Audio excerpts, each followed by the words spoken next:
I think if I could bring back 5 people from the dead, not as zombies, but as the way they were before they died. Not just before they died, but, a little bit before they died when they were all healthy and stuff, would be first, my dad. Second, Fred Rogers.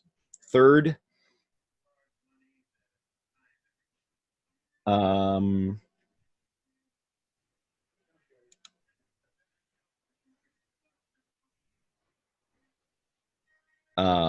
I'd have to think about the other 3. To Captain, I'll be feeling easy. To Captain, will tell what they think. Well, I would have to say I was I was a bit frightened when I watched the film. I was a bit anxious when I watched the film. I felt very, very bad for some of the people in the film. And I felt angry with some of the people in the film. And I think that all of those feelings are okay. I wanted to mention, so George Romero was friends with Fred Rogers. Oh, because yes. he worked on some episodes of Mr. Rogers. Yes, he invited Mr. Rogers to the premiere of Night of the Living Dead. I just want to know what he thought after he saw the movie. I thought that the film was very unique. It told a story about what would happen if there was no more room in hell, and that the dead would walk the earth. Now that idea is fine, and it's okay to think that, to imagine that something like that could happen. But I want to assure you that that would not happen. Not because people can't come back from the dead, but because there is always room in hell.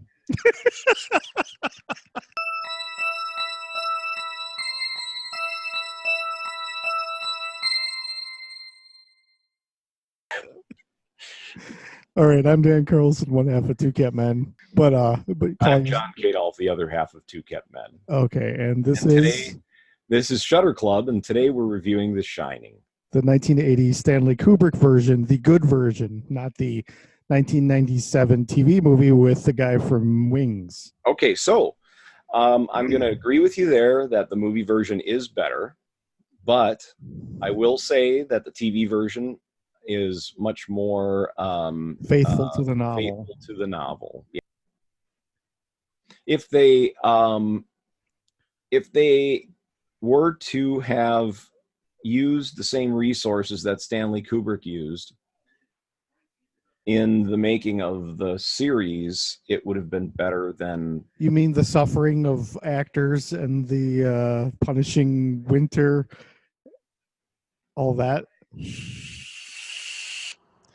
So Stephen King's problem with The Shining, I can kind of see where he's coming from a little bit, is that Jack Nicholson plays Jack Torrance as insane from the moment the movie starts. Yeah, and the book is really more about his descent into madness, and you can't really have a descent into madness if you're batshit crazy the second the movie begins. Well, I didn't feel that he was crazy the movie begins. I thought that he was okay when the movie began. I thought his event occurred too quickly. Here's what I thought. That there was problems in the marriage before they got there, which is hinted at, the abuse situation where he pulled on Danny's arm and dislocated it.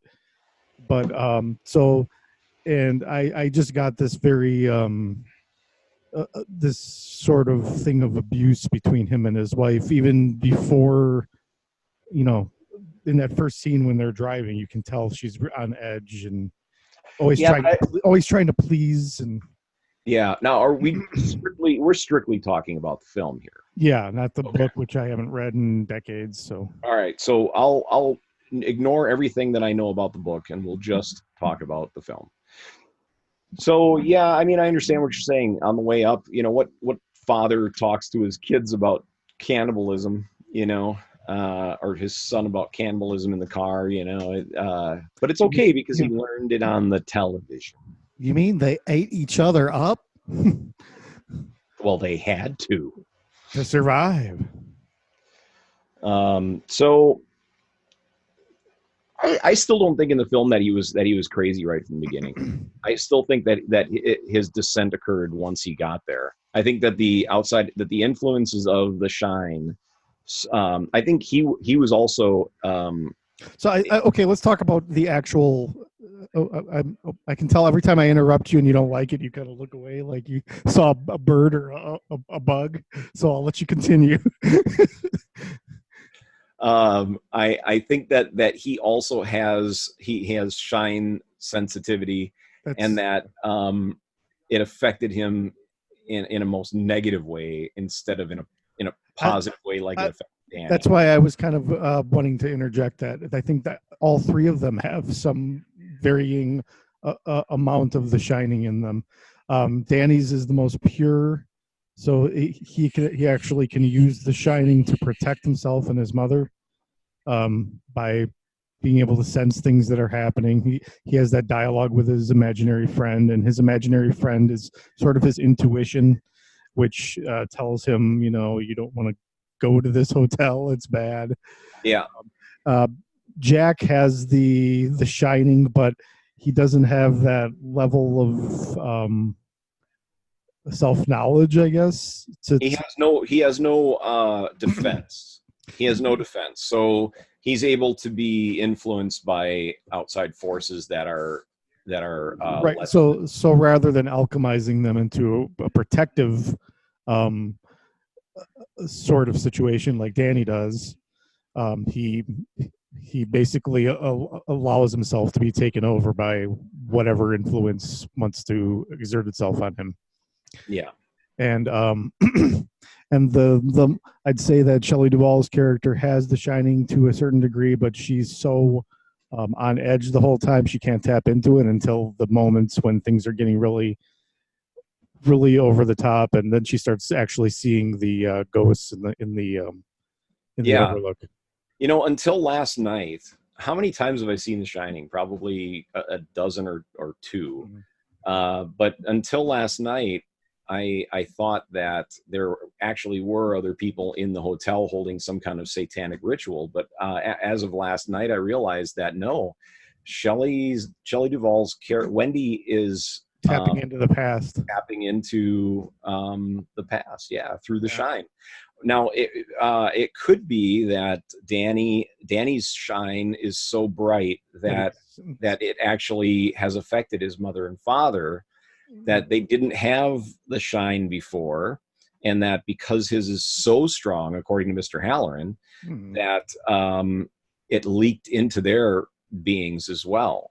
Maybe they didn't have the mechanisms to control it like he did. Yeah, because Halloran says, if that just think hard enough and I'll hear you. Mm-hmm. But he never imagined that that the boy was as powerful as he was, because he was all the way down in Florida. And Well, Halloran full on has the shine, and he has controlled it. He's sort of sure. He's definitely the Jedi Master, and Danny's the Padawan. Well, Danny's the Padawan, but his power is greater than Halloran. I'd say that, because if Halloran was better at his powers, he could have walked a different path at that key moment. Yeah, because you notice that how Halloran was affected by Danny's shine blast when he was freaking out, right? Yeah. Well, he was sharing a vision with him of right. bad things. But Halloran literally felt pain and horrible ringing in his ears and a splitting headache from it at that distance. Yeah.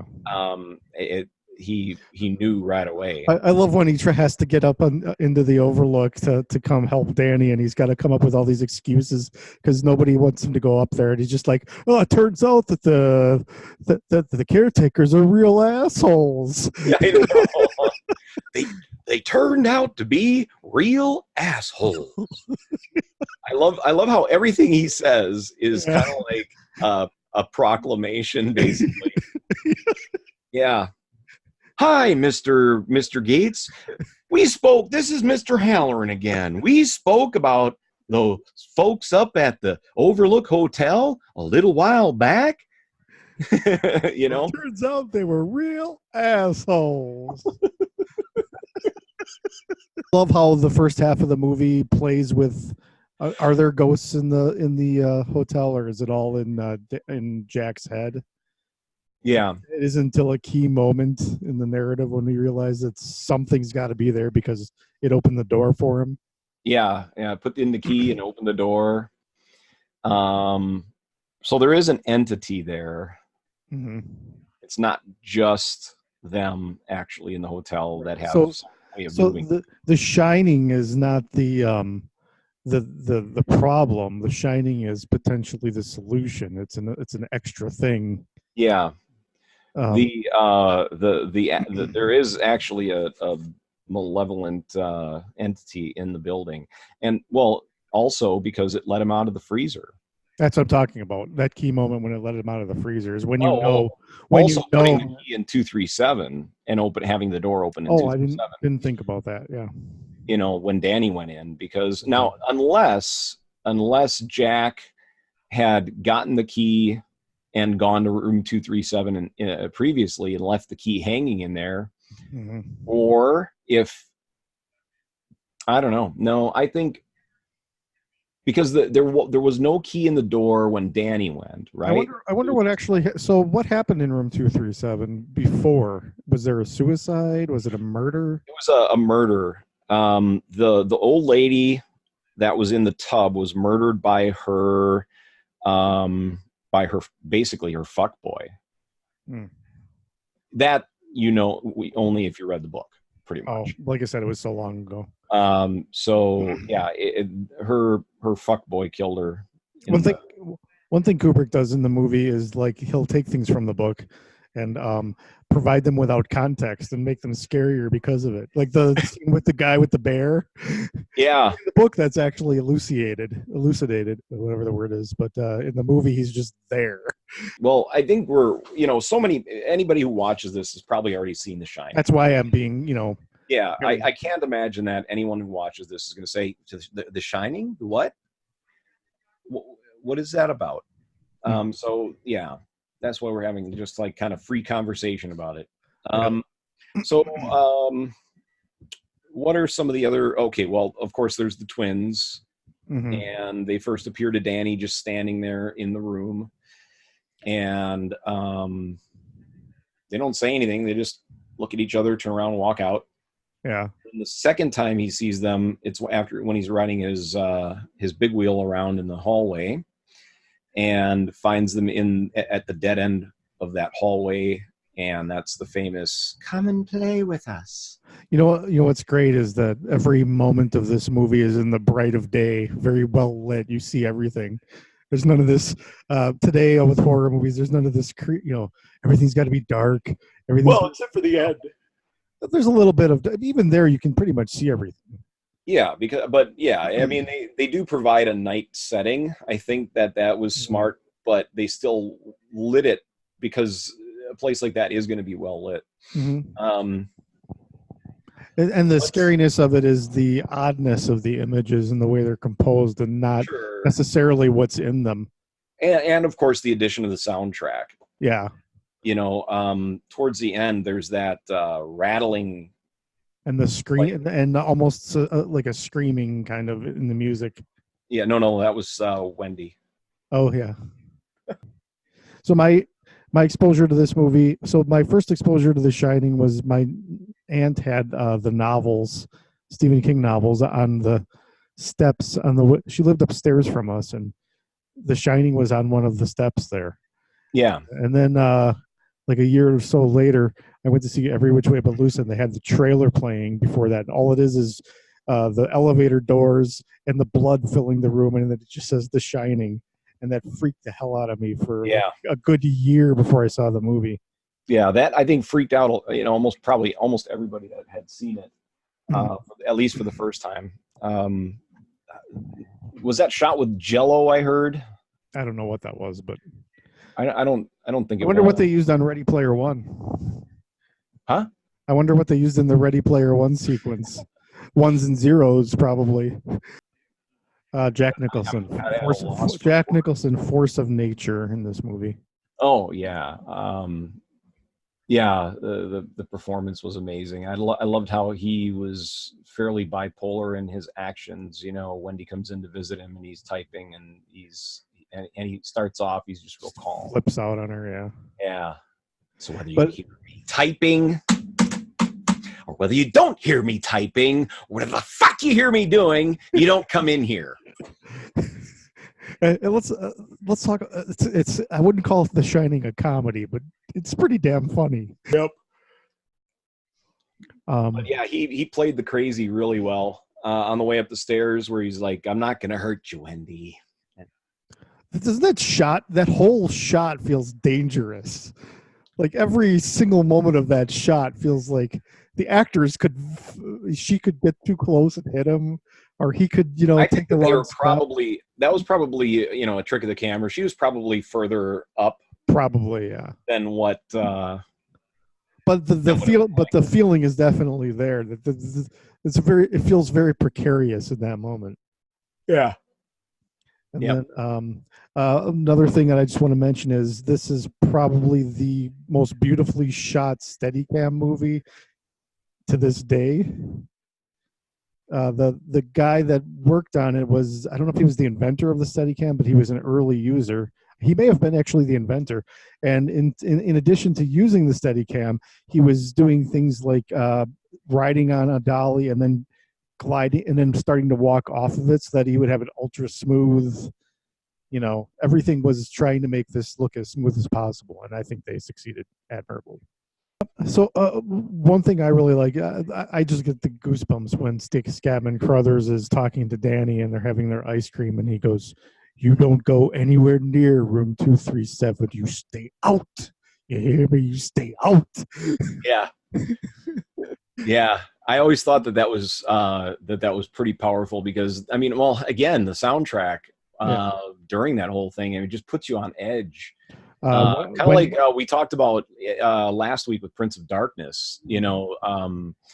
Soundtrack can be everything. I mean, could you imagine taking the soundtrack out of Prince of Darkness or The Shining? No. Or having Danny Elfman compose it, for example. Okay, Danny Elfman has made some good music, and he's scored some good movies, but he is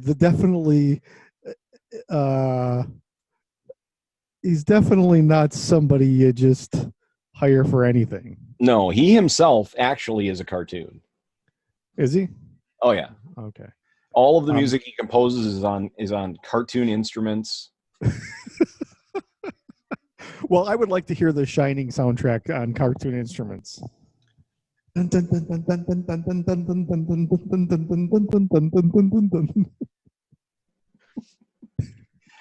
Oh my. Yeah, we could probably do that. Let's not though. One cool thing about the TV movie and probably the book is the Kubrick movie invents something that's not in the book. It's the maze, which is amazing. But that was to replace something that was in the book and unfilmable at the time, the topiary creatures that were coming to life and chasing. And the cool thing about the TV movie is that it does kind of find a way to present that. Now, if I'm not mistaken, in the book, the topiary creatures could only advance on you when you weren't looking at them. And I wonder if the writers of Doctor Who took that idea for the Weeping Angels. Oh, I don't know. What do you think? I don't know anything about that Doctor Who. I wasn't asking you. I was asking them. Oh, okay. Leave a comment. Get 1,000 points if you know that. Yep. Or if you have a legit, if you have a point to make, like, subscribe, hit the bell, Listen to this guy. donate to our Patreon. We have a Patreon? No, but we should. What? If Oh, Jesus. Why don't Yes.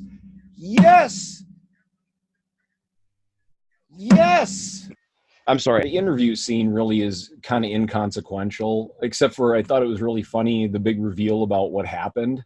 Well, we had a few problems with the last guy. He went crazy and butchered his family. That kind of stuff happens. You can understand why I wouldn't share it with you So, before you came all the way up here. yeah, I mean, now you know why we need a new caretaker. I didn't want to tell you why we needed a new caretaker. Let's talk about the old caretaker. Yeah, let's talk about the old caretaker. What was his name? Grady. Grady. Yeah. Grady. He's racist. He's very racist. But on top of being really racist, he's not very good at carrying avocado. That's right. He does spill it. I think it might have been intentional to get Jack in the bathroom. That scene is really bizarre. That scene in the bathroom. Yeah. I would have loved it if somebody else would have come in and Grady would have turned to him and gone, "Get the fuck out of here!" Jack was already starting his descent into madness, and because obviously he was hallucinating at that point, but he was still certainly not willing to kill his family. No, there was definitely he argues with him about I've seen you before, dude. You killed your little girls. Remember that? I don't recall that. What do you think Tony's deal was in this whole thing? I think Tony was do you think Tony is an entity, or do you think Tony is a part of Danny's intuition? I think Tony is an entity. I think he's protecting. Or do you think maybe he's both? No, I think he's trying to protect Danny, because at that one point he completely takes over Danny. Yes, that's true. And just puts him away somewhere safe, and just takes over because he knows that he needs to protect Danny and Wendy. Mm-hmm. And he knows exactly what's going to happen because he can tell the future. Mm-hmm. He actually shows Danny the future when they're back at the apartments. He shows him the hotel with the blood, right? And that causes Danny to go into a seizure. Yep. So, I mean, it's an interesting thought that is Tony just simply an aspect of the Shine, or is he an entity? Mm-hmm. It's a good question. Maybe it's the way you talk to the Shine determines whether it influences you for the worse or for the better. Mm. I mean, I think Tony was certainly a benevolent spirit. Definitely. Well, he certainly was protective and helping. Yeah. Well, I wonder if Danny gets killed, he doesn't really have anywhere to hide anymore. Maybe he's a sentient parasite. Could be. Or not a parasite, because parasites hurt you. It would be what's the word when it's mutually beneficial? Oh, a symbiote. Yes. Symbiotic. Maybe he got into Danny's belly through some bad pork. Could be. Maybe he's just like a little worm. I wonder what he sounds like to Danny.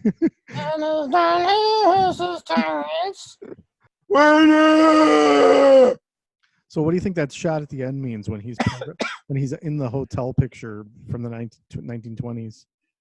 He's always been there.